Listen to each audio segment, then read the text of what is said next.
O Irã hoje acho que é um pouco comparável com a União Soviética no fim dos anos 80. É um sistema político que perdeu legitimidade na população.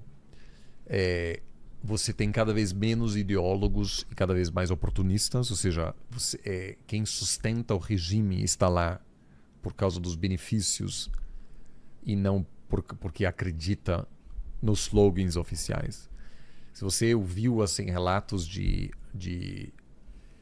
burocratas soviéticos em 88, os caras não acreditavam nesse sistema, sabiam que aquilo não estava funcionando, era evidente, mas não queriam abrir mão dos seus privilégios. E o Irã funciona dessa forma hoje, é um cinismo profundo entre a população jovem, nenhum tipo de visão sobre como seria um Irã mais próspero, mais moderno, um país completamente atrasado, que em algum momento o regime vai colapsar. Agora, nunca, com regimes autoritários, nunca dá para fazer previsões, porque eles não são transparentes.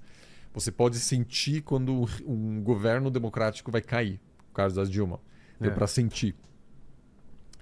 Quando regimes autoritários, eles podem ruir de um dia para outro. Caso da Síria. Você tem casos de ditadores que parecem inabaláveis e no dia seguinte eles estão no avião fugindo para o exílio. Então, em algum momento isso vai acontecer. Pode ser na semana que vem? Sim. Pode ser daqui a 3, 4 anos? Sim. Ou seja, em algum momento... Mas o regime está com os dias contados e pode prolongar isso apenas por meio da repressão. Que é o que está acontecendo. Exatamente. Mas não vai conseguir trazer de volta grupos inteiros da sociedade que vão genuinamente apoiar o regime. Isso é... Por quê? Porque o regime não possui meios, não possui uma receita para reformas necessárias econômicas. Tem uma imigração elevada, ou seja, as mentes mais brilhantes estão saindo. Isso é a primeira questão. Essa disfunção interna também explica as derrotas geopolíticas ao longo dos últimos anos, com o enfraquecimento de Hezbollah, dos Houthis e de outros grupos que o Irã estava sustentando como aliados na região. Então o Irã está enfraquecido internamente e no âmbito geopolítico também. Perdeu influência. E apesar de ter ótimas relações com a China, por exemplo, a China não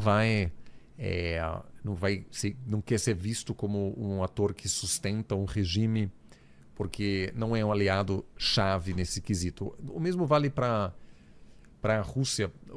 O Irã fornece a maioria dos drones que matam civis e soldados ucranianos, mas o Irã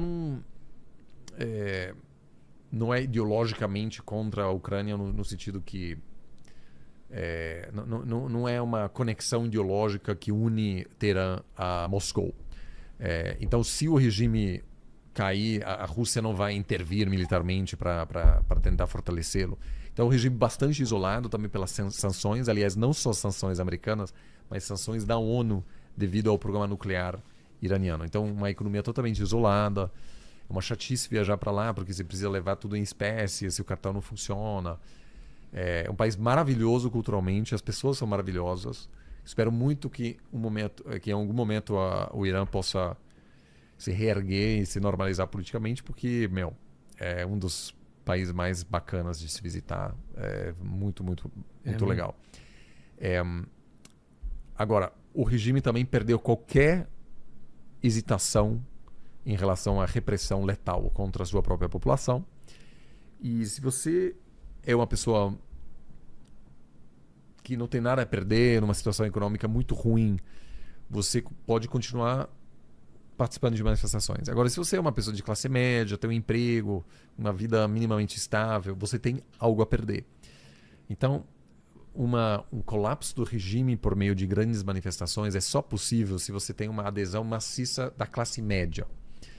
E se um professor de colégio, que é classe média no Irã, 2 filhos. Vai se juntar uma manifestação sabendo que há um risco real de ser morto? É muito difícil, é um dilema terrível que essas pessoas têm que enfrentar. Então, assim, por enquanto, pode ser que o regime se estabilizou porque matou tanta gente que criou um fortíssimo desincentivo para você se manifestar novamente. Além disso, tem um grande problema que é o seguinte: a oposição está totalmente dividida. Você tem os monarquistas que querem a volta do Shah, que é o filho do Shah, mora nos Estados Unidos, para voltar ao regime anterior antes da Revolução Islâmica, antes de 1979. Mas a boa parte da oposição iraniana dentro do país detesta os monarquistas. Porque aquele regime também foi, assim, estabilidade, mas perseguição. Não havia realmente liberdade, não havia democracia.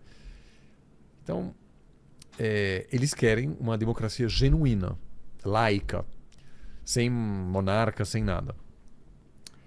Além disso, você tem separatistas, baluches, curdos, você tem grupos armados. Então, assim, se amanhã derruba o regime, pode ter uma guerra civil realmente acontecendo no país. Então, eu acho que se acontecer, se o Supremo Líder tem 86 anos, então se ele morrer em algum momento, pode ser que haja uma instabilidade. E aí, a partir desse momento, eu acho que o cenário mais provável é que algum general vai assumir o comando para manter o controle. Mas eu vejo o regime como completamente chegou no fim do ciclo.